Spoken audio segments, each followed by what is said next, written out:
ورحمۃ اللہ وبرکاتہ۔ الحمد للہ رب العالمین والصلاة والسلام علی اشرف الانبیاء والمرسلین وعلى آلہ الطیبین واصحابہ الطاہرین، اما بعد فاعوذ باللہ من الشیطان الرجیم، بسم اللہ الرحمن الرحیم۔ یا ایہا الذین آمنوا اتقوا اللہ وابتغوا الیہ الوسیلۃ وجاہدوا فی سبیلہ لعلکم تفلحون۔ آمنت باللہ صدق اللہ العظیم وبلغنا رسولہ النبی الکریم رؤوف الرحیم علیہ افضل الصلاۃ والتسلیم۔ اللہم رب اشرح لی صدری ویسر لی امری واحلل عقدۃ من لسانی یفقہوا قولی۔ رسول کریم رؤوف الرحیم علیہ الصلاۃ والتسلیم ارشاد فرماتے ہیں، بے شک قیامت کے دن میرے سب سے زیادہ قریب وہ شخص ہوگا جس نے دنیا میں مجھ پر کثرت کے ساتھ درود پاک پڑھا ہوگا۔ سبحان اللہ۔ آج یہ نہایت ہی محبت کے ساتھ دل لگا کر گنبد خضرا کا پرنور تصور اپنے ذہن و فکر میں بسا کر، آنکھوں کو بند کر کے، سروں کو جھکا کر، نہایت ہی تعظیم و ادب کے ساتھ مکین گنبد خضرا کی بارگاہ میں درود و سلام کا نذرانہ پیش کریں۔ اللہم صل علی سیدنا و شفیعنا و کریمنا و نبینا و مولانا محمد وعلی آلہ و صحبہ وبارک وسلم۔ حاضرین محترم، ہفتہ واری درس عقائد کے سلسلے میں آج کا عنوان ہے عقیدہ توسل، یعنی وسیلہ حاصل کرنے کا بیان۔ یہ بھی آج اس پر بھی کافی اختلاف ہے بد مذہبوں کا، بے دینوں کا، کہ وسیلہ کیا ہے۔ پھر قرآن و سنت کی روشنی میں وسیلے کا صحیح مفہوم کیا ہے وہ میں آپ کو عرض کرتا ہوں۔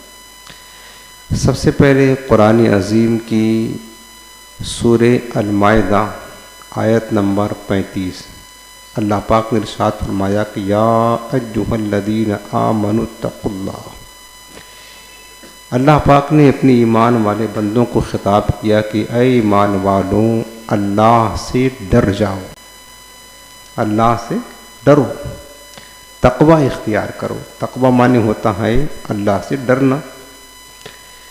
اس کے بعد اگلا حکم دیا وابتغوا الیہ الوسیلہ، اللہ سے ڈرو اور اللہ تک پہنچنے کے لیے وسیلہ تلاش کرو۔ خود رب نے فرمایا اللہ کی بارگاہ تک پہنچنے کے لیے کیا کرنا ہے؟ وسیلہ تلاش کرو۔ پھر تیسرا حکم دیا وجاہدوا فی سبیلہ، اللہ کی راہ میں جہاد کرو، مجاہدہ کرو، لعلکم تفلحون، تاکہ تم کامیاب ہو جاؤ۔ ایمان والے بندوں کو اللہ نے 3 حکم دیا۔ سب سے پہلا کیا ہے؟ اتقوا اللہ، اللہ سے ڈر جاؤ، جس کو کہتے ہیں تقوی۔ تقوی کیسے کہتے ہیں؟ کہ اللہ رب العالمین نے یا اللہ کے رسول نے جن چیزوں کو کرنے کا حکم دیا ہے اس کو ادا کرے، اور وہ منہیات شرعیہ جن چیزوں سے منع کیا ہے ان سے باز رہے، اس کا نام تقوی ہے۔ اللہ کے احکام اوامر کا ارتکاب کرے، نواہی سے اجتناب کرے، نیکیوں پر عمل کرے، گناہوں سے بچے، اس کا نام تقوی ہے۔ تو اتقوا اللہ میں تو تقوی آ گیا، اعمال صالحہ اختیار کرنا ہے۔ تو اللہ پاک نے فرمایا کہ تقوی اختیار کرنے کے بعد بھی اگر تمہیں اللہ کا قرب پانا ہے وابتغوا الیہ الوسیلہ، اللہ کی بارگاہ میں پھر وسیلہ تلاش کرو. بات اس سمجھنے والی ہے. یہ قرآن پڑھ رہا ہوں اور کوئی تفصیل نہیں بیان کر رہا ہوں، قرآن سمجھا رہا ہوں آپ کو. متقی بندہ بن جائے، تقوی پرہیزگار کے اعلیٰ درجے پر فائز ہو جائے، پھر بھی اس بندے کو اللہ کی بارگاہ میں قرب پانے کے لیے وسیلہ چاہیے. چونکہ وصل مولا چاہتے ہو تو وسیلہ ڈھونڈ لو، بن وسیلہ نجد یوں ہرگز خدا ملتا نہیں، اور مل نہیں سکتا خدا ان کا وسیلہ چھوڑ کر، غیر ممکن ہے کہ چڑھیں چھت پہ زینہ چھوڑ کر. کوئی نہیں ملتا ہے. اور سنو، یہ ہے کہ چلے نہ ایمان دو قدم بھی، اگر تیرا ہم سفر نہ ہو نہ ٹھہرے، تیرا وسیلہ لیا نہ جائے تو زندگی معتبر نہ ٹھہرے. تیرا وسیلہ لیا نہ جائے تو زندگی معتبر نہ ٹھہرے. لبوں پہ ایاک نستعین ہے اور میرا اس حقیقت پہ بھی یقین ہے، اگر تیرے واسطے سے مانگوں کوئی دعا بے اثر نہ ٹھہرے. اب آپ دیکھیں، سب سے پہلے آپ کو یہ سمجھنا ہے کہ وسیلہ کیا چیز ہے. اس کے بارے میں مفسرین کرام فرماتے ہیں کہ الوسیلۃ ہی التی یتوسل بها الی المقصود. جس چیز کے ذریعہ سے کسی تک پہنچا جائے اس کا نام وسیلہ ہے. ایک ذریعے کا نام ہے وسیلہ. جس چیز کے ذریعہ سے کسی کی بارگاہ تک رسائی حاصل ہو اس کو کہتے ہیں وسیلہ اور ذریعہ. اب یہاں پر وسیلے سے مراد ہے کہ اللہ کا قرب پانے کے لیے، اللہ کی بارگاہ میں رسائی حاصل کرنے کے لیے جن چیزوں کو کیا جاتا ہے اس کو وسیلہ کہتے ہیں.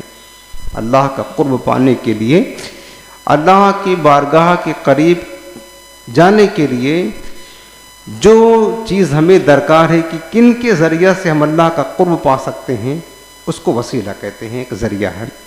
اعمال صالحہ بھی وسیلہ ہیں، ٹھیک ہے نا. نیک اعمال، نماز، روزہ، عبادات، حج، خیرات و صدقات، ان اعمال کے ذریعہ سے بندہ اللہ کا قرب پاتا ہے، یہ بھی وسیلہ ہے.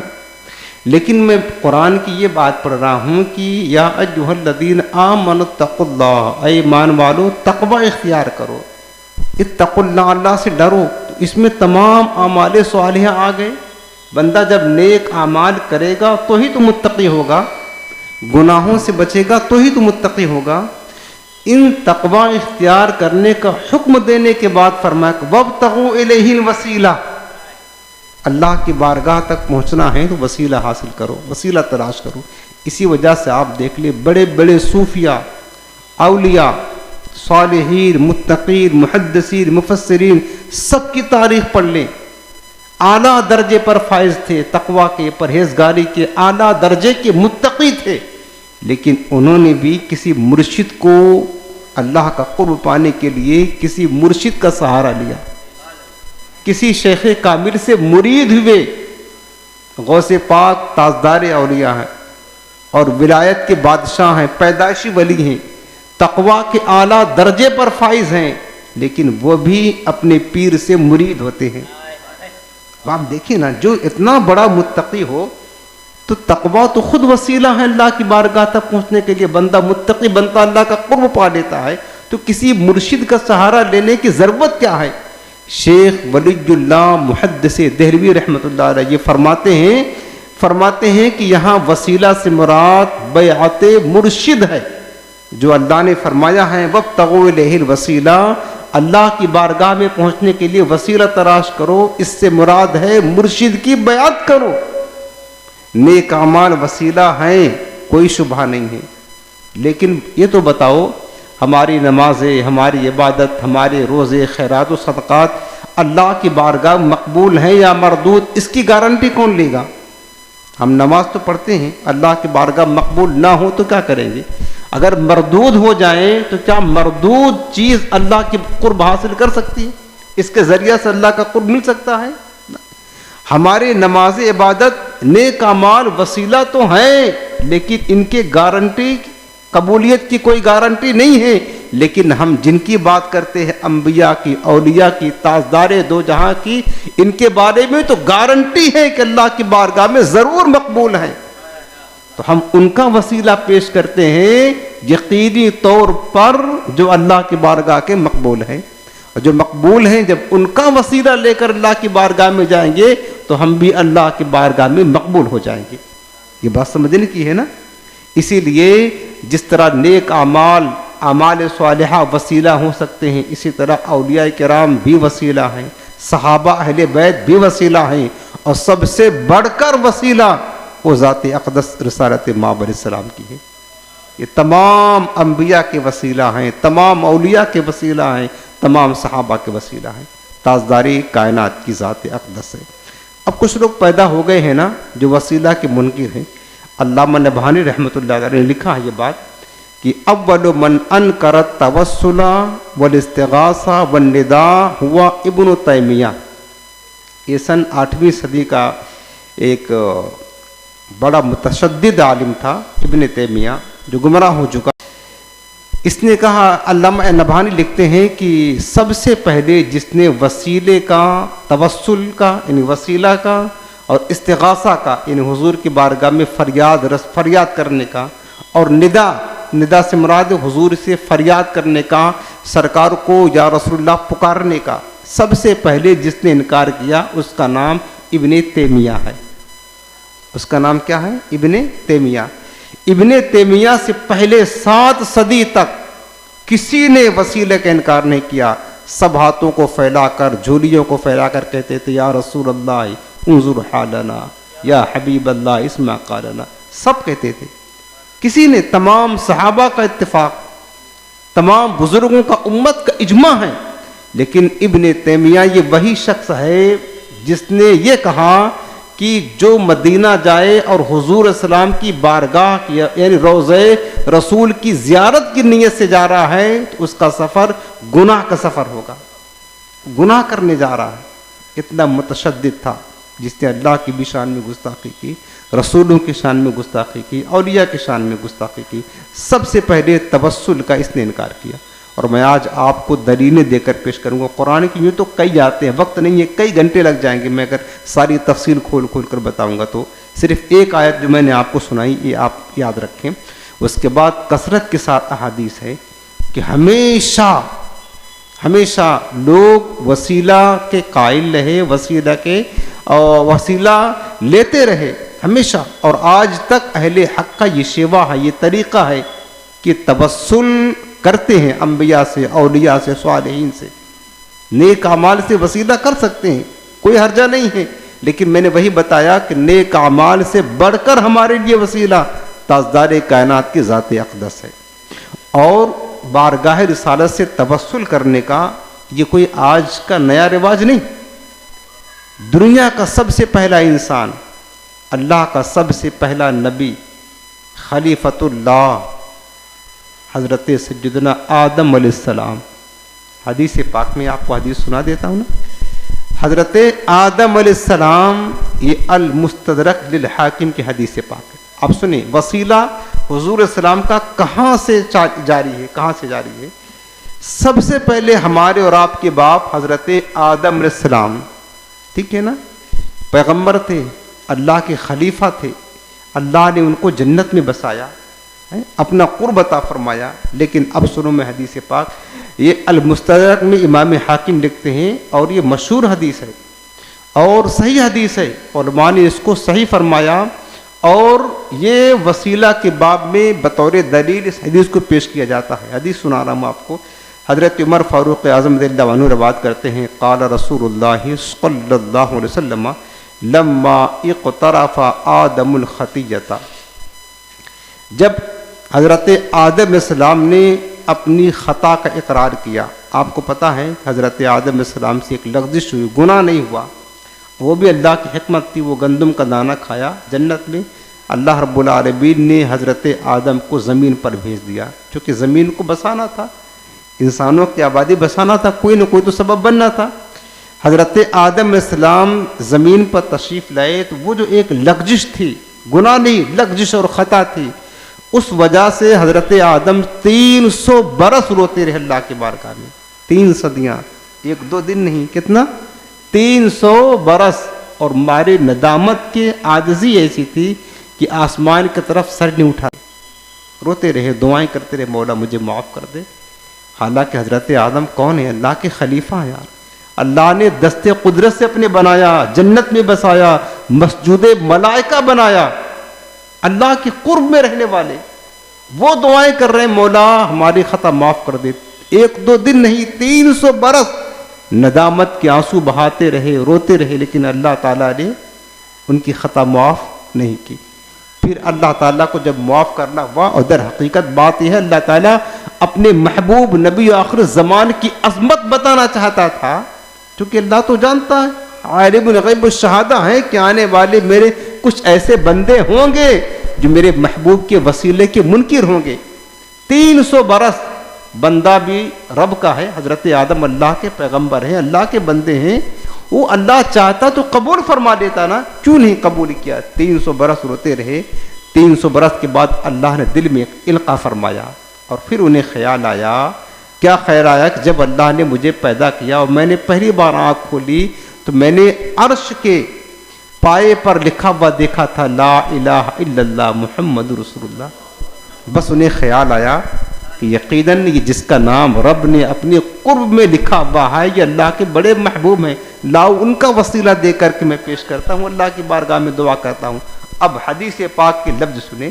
حدیث پاک میں ہے کہ حضرت آدم علیہ السلام یہ عرض کرتے قال ربی اسألک بحق محمد اغفر لی صلی اللہ علیہ وسلم.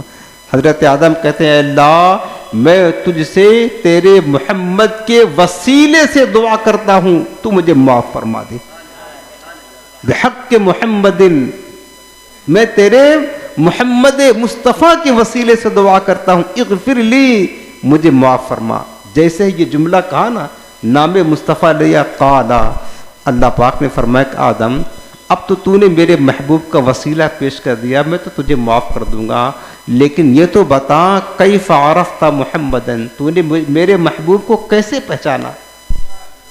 تو نے میرے محبوب کو پہچانا کیسے؟ تو حضرت آدم کیا کہتے ہیں کہ مولا لأنک لما خلقتنی بیدک ونفخت فیہ من روحک رفعت راسی فرأیت علی قوائم العرش مکتوبا بلا الہ الا اللہ محمد رسول اللہ صلی اللہ علیہ وسلم. اب حضرت آدم کہتے ہیں کہ مولا اللہ تو سب جانتا ہے، لیکن سننا چاہتا ہے آدم کی زبان سے اپنے حبیب کا نام. جب تو نے مجھے اپنے دست قدرت سے بنایا اور میرے جسم میں اپنی روح پھونکی، پھر میں نے اپنا سر جو اٹھایا نا تو میں نے عرش کے پائے پر لا الہ الا اللہ محمد رسول اللہ لکھا ہوا دیکھا. اے مولا فعلمت، تو مجھے پتا چل گیا انک لم تضف الی اسمک الا حب الخلق الیہ، کہ یہ نام اقدس جس نام کو تو نے اپنے نام کے ساتھ متصل کر کے لکھا ہے، یہ اللہ تیری مخلوق میں سب سے محبوب ترین نام ہے. اس لیے میں نے سوچا کہ لاؤ انہی کا وسیلہ دیتے ہیں تاکہ ہمارے 300 برس کے آنسو کام آ جائے. یہ عرض کیا حضرت آدم نے تو رب العالمین نے فرمایا قال صدقت یا آدم، آدم تو نے سچی بات کہی، بات یہی ہے جو تو نے کہی. ولولا محمد ما خلقتک، اور اگر یہ میرا محمد نہ ہوتا میں تجھے پیدا نہ کرتا. ولولا محمد ما غفرت لک وما خلقتک، اور اگر میرا محبوب محمد نہ ہوتا نہ میں تیری معافی دیتا تجھے اور نہ میں تجھے پیدا کرتا. اما اذا سألتنی بحقہ فقد غفرت لک، لیکن اب جب تو نے میرے محبوب کا وسیلہ ہی پیش کر دیا ہے تو جا، میں نے تیری خطاؤں کو معاف فرما دیا. نام لیتے ہی تیرا کھل گیا باب رحمت، نام لیتے ہی تیرا کھل گیا باب رحمت. اب میں سمجھا کہ دعاؤں میں وسیلہ کیا ہے. بے ان کے واسطے بھی خدا کچھ عطا کرے. میرے امام فرماتے بے ان کے واسطے بھی خدا کچھ عطا کرے، حاشا غلط یہ خبر بے بصر کی ہے. ایسا نہیں ہو سکتا. اب آپ بتاؤ، یہ تعلیم تھا بندوں کے لیے، اللہ تو ارحم الراحمین ہے، اور حضرت آدم خود اللہ کے پیغمبر ہیں، اللہ کے خلیفہ ہیں، کیوں قبول نہیں کیا؟ جب نام مصطفیٰ لیا، یہ بتانا چاہتا تھا اللہ تعالیٰ کہ اے آدم تیری نسل میں اولادیں تیری ایسی ہوں گی جو میرے محبوب کے وسیلے کا انکار کریں گی، لہٰذا تو وسیلہ میرے حبیب کا لے لے تاکہ تیرے اولادوں کے لیے تعلیم بن جائے، یہ حجت بن جائے۔ جب حضرت آدم پہلے خلیفہ، دنیا کا پہلا انسان، اللہ کا پہلا نبی، وہ بغیر مصطفیٰ کے وسیلے سے اللہ کی بارگاہ میں دعائیں نہیں قبول کرواتا، تو اے لوگوں تمہاری کیا مجال ہے کہ تم محمد مصطفیٰ کے بغیر رب کی بارگاہ میں پہنچنا چاہتے ہو؟ مل نہیں سکتا خدا ان کا وسیلہ چھوڑ کر، یہ بات یاد رکھیں۔ اب آپ دیکھ لیں کہ وسیلے مصطفیٰ کہاں سے چلا آ رہا ہے، اور دیکھو آگے میں نے بتایا یہاں سے، اس کے بعد میرے آقا علیہ السلام ابھی پیدا بھی نہیں ہوئے تھے نا، قرآن عظیم میں لکھا ہوا ہے، قرآن کے پاروں میں پہلا پارہ میں ابھی میرے آقا کریم السلام اس دنیا میں تشریف ہی نہیں لائے تھے۔ یہ سورہ بقرہ کی آیت نمبر 89 وہ جو اہل کتاب تھے نا، یہود و نصارہ، یہ اللہ کی بارگاہ میں دعائیں کیا کرتے تھے۔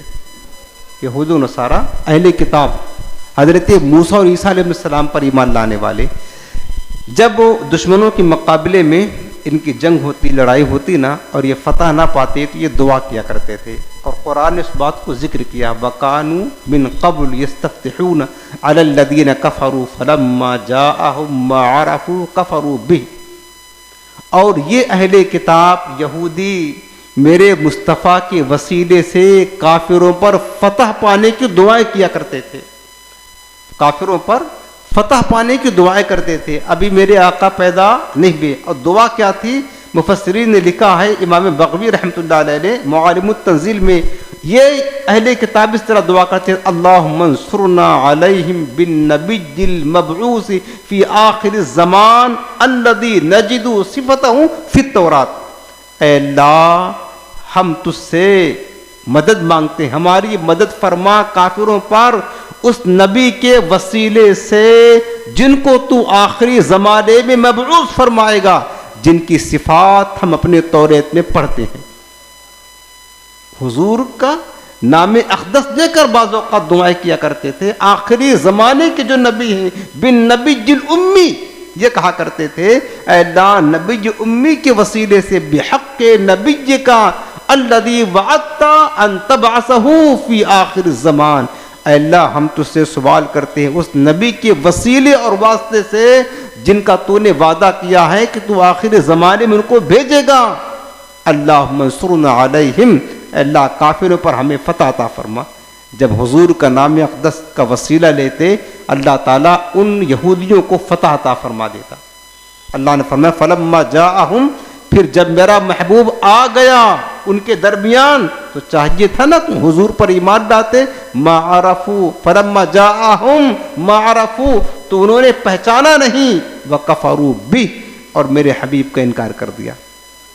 لیکن اس کے بعد حضرت معاذ بن جبل کہا کرتے تھے یہودیوں تو بتاؤ میرے آقا کی دنیا میں تشریف لانے سے پہلے تم ہی تو دعائیں کیا کرتے تھے ان کے وسیلے سے اور کافروں پر فتح چاہتے تھے، لیکن جب میرے آقا تشریف لائے تو تم نے مخالفت شروع کر دی، ان کا انکار کر دیا۔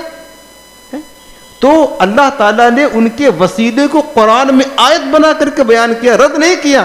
یہ اہل کتاب میرے نبی کا وسیلہ لیتے تھے لہٰذا مشرک ہو گئے، انہوں نے شرک کیا، نہ، رد نہیں کیا۔ تو حضور علیہ السلام کا وسیلہ حضور کے ولادت سے پہلے بھی اہل کتاب لیا کرتے تھے، اور رب کائنات نے بلا تردید اس کو بیان فرمایا۔ اس کا بلا تردید بیان کرنا اس بات کا ثبوت ہے کہ وسیلے مصطفیٰ درست۔ اس کے بعد آگے تشریف لے چلے، میرے سرکار پیدا ہوئے نا، حضور کی مبارک عمر 9 برس کی یا 8 برس کی۔ امام جلال الدین السیوطی الشافعی رحمۃ اللہ علیہ خصائص القبریٰ، یہ حضور کی صفات پر بڑی عظیم کتاب ہے، اس میں لکھتے ہیں میرے آقا علیہ السلام کی مبارک عمر کتنی برس کی ہے؟ 8 برس کی ہے۔ 8 برس کی حضور کی مبارک عمر ہے۔ مکۃ المکرمہ میں قحط پڑ گیا، بارش نہیں ہو رہی تھی۔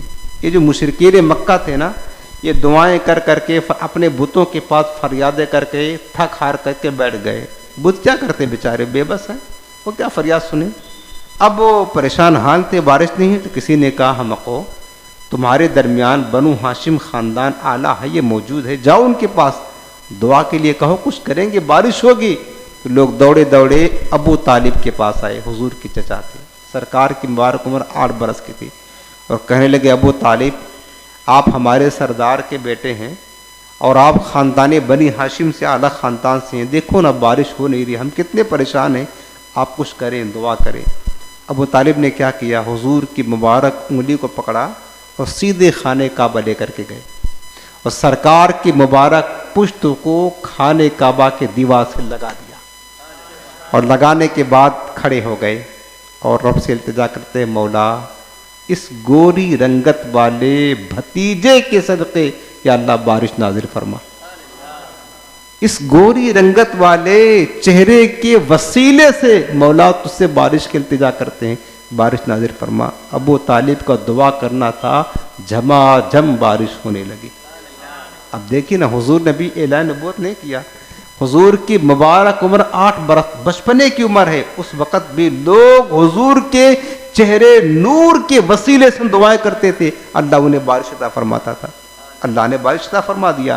یہ منظر دیکھ کر ابو طالب نے حضور کا قصیدہ پڑھا، عربی اشعار میں ہے، وَأَبْيَضُ يُسْتَسْقَى الْغَمَامُ بِوَجْهِهِ ثِمَارُ الْيَتَامَى عِصْمَةٌ لِلْأَرَامِلِ. ابو طالب نے سرکار کا قصیدہ اس طرح پڑھا کہ اس اے روشن چہرے والے، تیرے روشن چہرے کے صدقے بارش مانگی جاتی ہے، اے گورے گورے چہرے، اے روشن چہرے والے، تیرے روشن چہرے کے وسیلے سے بارش کی التجا کی جاتی ہے.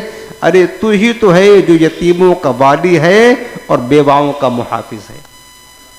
80 اشعار پر مشتمل ابو طالب نے حضور کی شان میں نعت پڑھی اور حضور کے چہرے نور کے وسیلے سے اللہ کی بارگاہ میں دعا کرتے ہیں ابو طالب. اب آپ دیکھیں کہ حضور کی ولادت سے پہلے اور حضور کی ولادت کے بعد اعلان نبوت سے پہلے بھی میرے آقا علیہ السلام کے وسیلے سے دعائیں کی جاتی تھی. اس کے بعد سرکار جب تشریف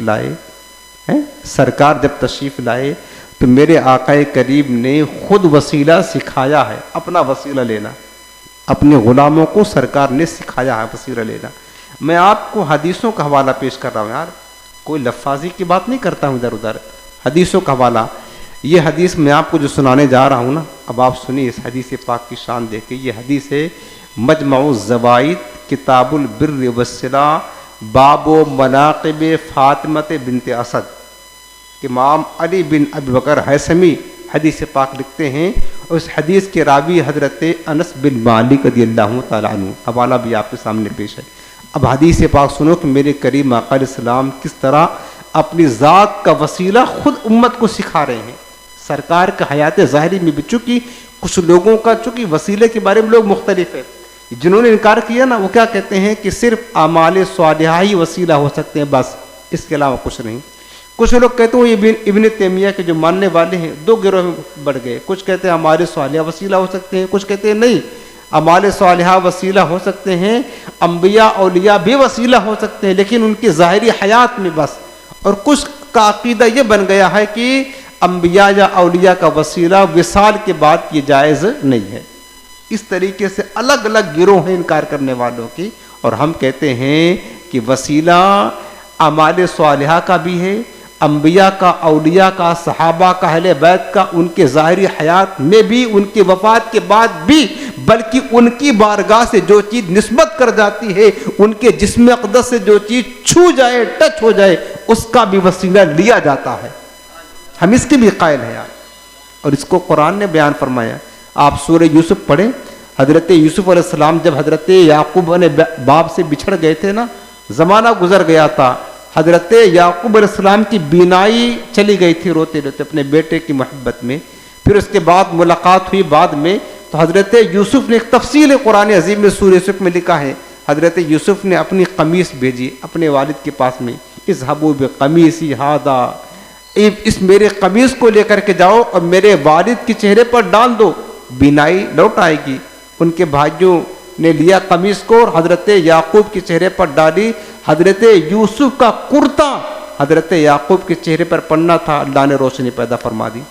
یہ توسل تھا, قمیص سے لیا گیا, توسل قمیص سے لیا گیا. اب دیکھیں کہ میں آپ کو حدیث پاک جو سنانے جا رہا ہوں, یہ حضرت فاطمہ بنت اسد جو ہے نا, حضرت مولا کائنات کی ماں ہے. میرے آقا ان سے بڑی محبت کرتے تھے. وہ کہتے تھے کہ یہ میری ماں کے بعد دوسری ماں ہے میری. حدیث بڑی لمبی ہے, میں اختصار کے ساتھ عرض کر رہا ہوں اور اس کا خلاصہ عرض کر رہا ہوں. حضرت فاطمہ بنت اسد کا جب انتقال ہو گیا تو ان کو جو غسل دیا گیا اور اس کے بعد جو کفن پہنایا گیا, تو میرے آقا کریم نے اپنے مبارک ہاتھوں سے کافور کا پانی ملا ہوا ان کے جسم پر ڈالا, چونکہ ماں تھی. اس کے بعد ثم حدیث کے لفظ سنیں, ثم خلع رسول اللہ صلی اللہ علیہ وسلم قمیصہ فالبسہ ایاہ, پھر حضور نے اپنی مبارک قمیص اتار کر فاطمہ بنت اسد کو پہنا دیا, اپنی ماں کو قمیص پہنایا. وکفنہا ببرد فوقہ, اور اس کے اوپر جو کفن تھا ان کا وہ بھی پہنا دیا. اب سوال یہ ہے کہ کفن تو موجود تھا, حضور نے اپنی مبارک قمیص کیوں پہنائی اپنی ماں کو, کیوں پہنائی؟ اسی لیے نا تاکہ اس مبارک قمیص جو حضور کے جسم اقدس سے ٹچ ہو چکا ہے, اس کی برکت سے, اس کے وسیلے سے قبر و آخرت میں ان کے لیے نجات کا ذریعہ بن جائے. اس قمیص مبارک کے وسیلے سے کیوں دے رہے سرکار؟ کفن بھی موجود ہے, تو کپڑا نہیں ہے کوئی, کفن بھی اس کے اوپر پہنا ہے. قمیص سرکار نے اپنے کیوں پہنائی؟ تاکہ حضور کے جسم اقدس سے لگا ہوا کپڑا یہ پہن کر جائیں گے قبر میں, تو قبر کے عذاب سے, آخرت کے عذاب سے اللہ تعالیٰ اس قمیص کے وسیلے سے ان کو بخش دے گا, نجات دے دے گا.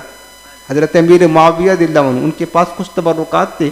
حضور السلام کے جسم کا بال تھا, ناخون تھا, اور انہوں نے کہا تھا کہ جب میں مر جاؤں, قبر میں رکھ دیا جائے, تو یہ ناخون, یہ حضور کا بال, جو تبرکات تھے اس کو میرے کفن کے ساتھ, میرے جسم کے ساتھ لگا کر کے رکھ دینا.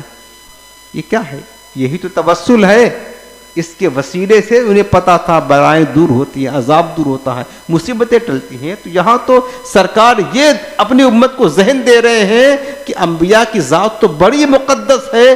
انبیاء کے جسم اقدس سے جو چیز مس ہو جاتا ہے, ٹچ ہو جاتا ہے, اس کے وسیلے سے بھی عذاب دور ہو جاتا ہے, بلائیں دور ہوتی ہیں, مصیبتیں دور ہوتی ہیں. میرے سرکار نے قمیص پہنا دیا. اس کے بعد اب کیا ہوا کہ جب حضرت فاطمہ بنت اسد کو لے جایا گیا قبرستان, دفن کرنے سے پہلے سرکار ان کی قبر میں خود اترے. فاجتزع فی, سرکار قبر میں لیٹ گئے, پہلے ان کی قبر میں لیٹ گئے. فقالا, اب حضور عرض کرتے ہیں, اللہ الذی یحیی و یمیت, یہ حدیث کی کلمات ہیں.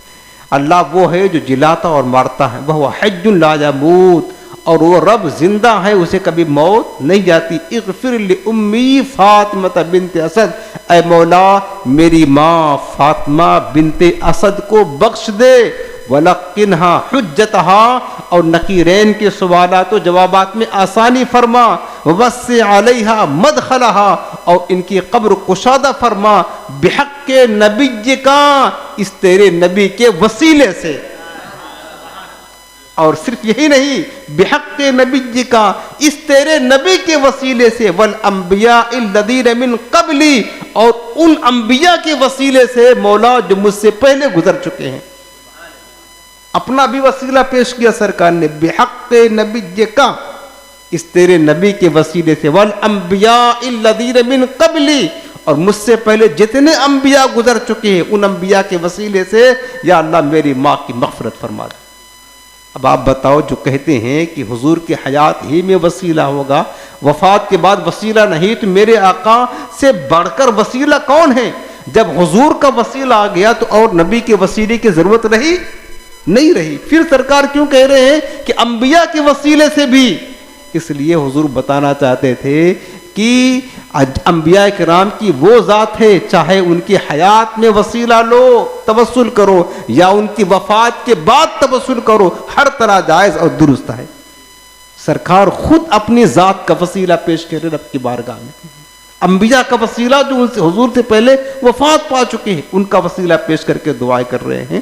اس سے یہ ثابت ہوا کہ انبیاء کی حیات میں بھی انبیاء کے وصال فرمانے کے بعد ہر طرح سے وسیلہ لینا یہ جائز اور درست ہے، بلکہ سرکار کی سنت ہے، اور نبی کا جو عمل ہوتا ہے نا وہ شریعت میں حجت ہوتا ہے، ایک دلیل اور سند ہے۔ اگر ہم حضور کا وسیلہ لے کر دعا کرتے ہیں نا تو یہ کیا ہے؟ ہم سرکار علیہ السلام کی سنت پر عمل کرتے ہیں، اور اپنے باپ حضرت آدم علیہ السلام کی بھی سنت پر عمل کرتے ہیں۔ یہ حدیث آپ نے سنا۔ اب دوسری حدیث سے آپ کو یہ بھی سناتا ہوں کہ میرے آقا نے اپنے صحابی کو اپنی ذات اقدس کے ساتھ وسیلہ کرنے کی تعلیم دی، سرکار نے۔ وہ حدیث پاک سنی تاکہ واضح ہو جائے نا۔ یہ حدیث پاک کئی محدثین نے اپنے اپنے کتب میں روایت کیا ہے۔ میں آپ کو یہ روایت سنا رہا ہوں، مسند امام احمد بن حنبل کی، جامع ترمذی کتاب الدعوات میں ہے، ابن ماجہ میں بھی ہے، سنن نسائی میں بھی، اور دیگر کتب حدیث میں کئی محدثین نے کثرت کے ساتھ یہ جو میں حدیث سنانے جا رہا ہوں نا اس کو روایت کیا۔ حضرت امام احمد بن حنبل کی روایت میں آپ کو پڑھتا ہوں۔ ان عثمان بن حنیف، حضرت عثمان بن حنیف صحابی رسول اس حدیث پاک کے راوی ہیں۔ وہ کہتے ہیں کہ ہم لوگ بیٹھے ہوئے تھے حضور کی بارگاہ میں، ان رجلا ضریر البصر اتى النبی صلی اللہ علیہ وسلم، ایک شخص جو آنکھوں سے نابینا تھا وہ حضور کی بارگاہ میں تشریف لایا، حاضر۔ فقال، اس نے آ کر کہا، یا رسول اللہ ادعو اللہ ان یعافینی، آپ اللہ سے دعا کریں میرے لیے کہ اللہ مجھے عافیت دے، یعنی میں نابینا ہوں، اللہ مجھے بینا کر دے، میرے آنکھوں کی روشنی عطا فرما دے مجھے، آپ دعا کر دیں۔ اب اس نے عرض کی، اور آپ کو پتہ ہے میرے مصطفیٰ کی شان کیا ہے؟ سرکار کی شان یہ ہے کہ کوئی دیکھے تو صحیح ان کی دہائی دے کر، کوئی دیکھے تو صحیح ان کی دہائی دے کر، عشق صادق ہو تو پتھر بھی پگھل جاتا ہے، ہر چیز بدل جاتی ہے۔ سرکار کا نام لے اور حضور کی بارگاہ میں آئیں، اور سرکار نہیں سنتا ہی نہیں مانگنے والا تیرے، یہ حضور کی شان ہے۔ واہ کیا مرتبہ، واہ کیا جود و کرم ہے شہ بتہاں تیرا، نہیں سنتا ہی نہیں مانگنے، ہے نا، مانگنے والا تیرا۔ اب وہ صحابی نے کہا کہ یا رسول اللہ میں نابینا ہوں، آپ دعا کرے کہ مجھے اللہ بینا عطا فرما دے۔ سرکار چاہتے 1 منٹ لگتا دعا کر دیتے، اور حضور کی دعا کی شان کیا ہے؟ اجابت کا سیرا، عنایت کا جوڑا، دلہن بن کے نکلی، دعائے محمد، اجابت نے جھک کر گلے سے لگایا، بڑی ناز سے جب دعائے محمد قبول ہی تھی حضور کی دعا نا۔ لیکن میرے آقا کریم نے اس صحابی کے لیے فوراً دعا نہیں کی۔ اب میرے آقا نے کیا فرما وہ سنیں۔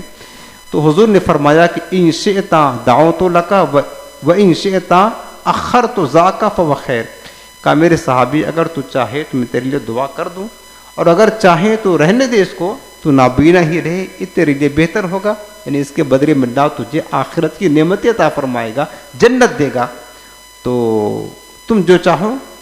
تو میرے آقا کریم نے جب یہ کہا نا، فقالا، اس صحابی نے کہا حضور مجھے تو آنکھیں چاہیے، ادعوہ، آقا آپ دعا کرے اللہ سے میرے لیے، مجھے آنکھیں چاہیے۔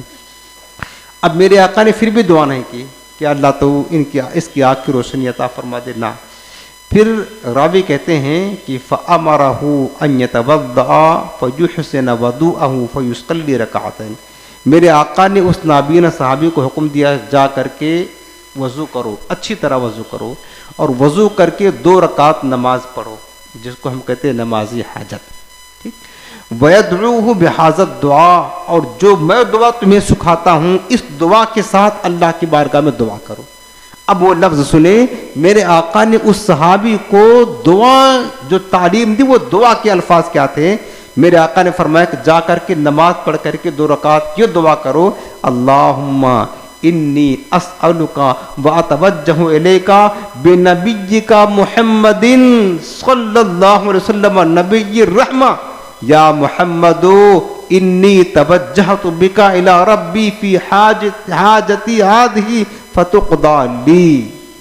یہ لفظ ہے، یہ دعا جو سرکار نے تعلیم دی اس نابینا صحابی کو۔ اب اس کا معنی سنیں، اللہم انی اسألک، اے اللہ میں تجھ سے سوال کرتا ہوں، واتوجہ الیک بنبیک محمد صلی اللہ علیہ وسلم نبی الرحمہ، اور میں تیری طرف متوجہ ہوتا ہوں تیرے رحمت والے نبی کے وسیلے سے۔ یہ لفظ ہے، یہ تعلیم حضور دے رہے ہیں کہ جا کر کے اس طرح آپ کی بارگاہ میں دعا کر، مولا میں تجھ سے سوال کرتا ہوں اور تیرے رحمت والے نبی کے وسیلے سے تیری بارگاہ میں التجا کرتا ہوں، دعا کرتا ہوں۔ اس کے بعد پھر کہا، پھر کہو یا محمدو یا رسول اللہ انی توجہت بک الی ربی، میں آپ کے وسیلے سے اپنے رب کی بارگاہ میں متوجہ ہوتا ہوں تاکہ میری حاجت پوری ہو جائے۔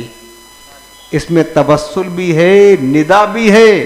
سرکار یہ بھی فرما رہے کہ میرا وسیلہ لے کر اللہ سے دعا کرو اور مجھے پکار کر کہو کہ یا رسول اللہ میں آپ کے وسیلے سے اللہ کی بارگاہ میں دعا کرتا ہوں۔ ندا بھی ہے، یا رسول اللہ بھی کہنا ہے اور حضور کی ذات اقدس سے تبسل بھی کرنا ہے۔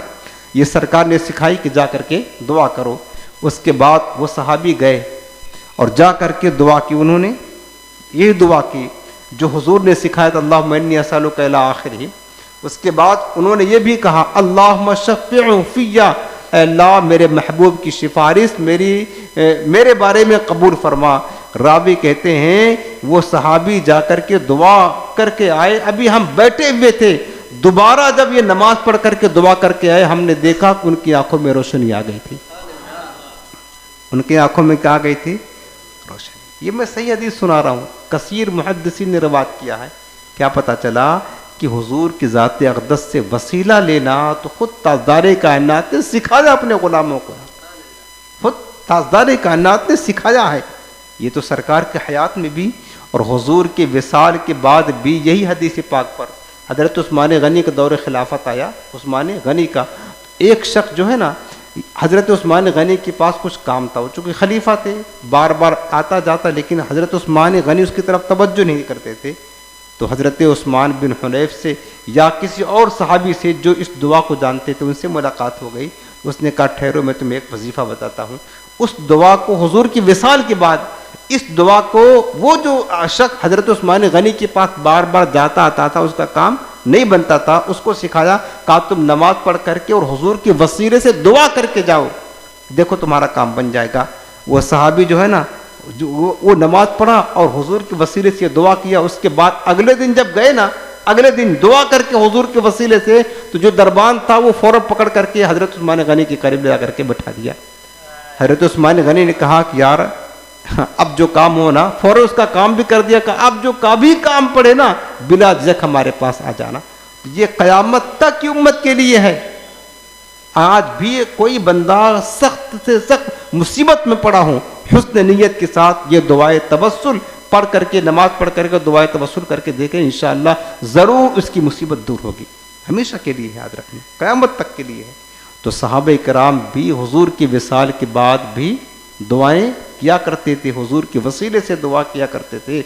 اب وہ بعض لوگ جو کہتے ہیں نا کہ حضور کی وصال کے بعد، حضور کی وصال کے بعد یہ ہم کیا کہتے ہیں کہ دعا نہیں کر سکتے ہیں، وسیلہ نہیں لے سکتے ہیں۔ یاد رکھنا پیارے، حضور کی وصال کے بعد بھی صحابہ کرام نے وسیلہ کی دعا کی ہے حضور کے، بلکہ حضور کا جو روضہ منور ہے نا، گنبد خضرا، گنبد خضرا، گنبد خضرا کے وسیلے سے بھی صحابہ اس کو تبسل بناتے تھے، دعا کیا کرتے تھے۔ ابھی حدیث پاک اور آپ کو سناتا ہوں۔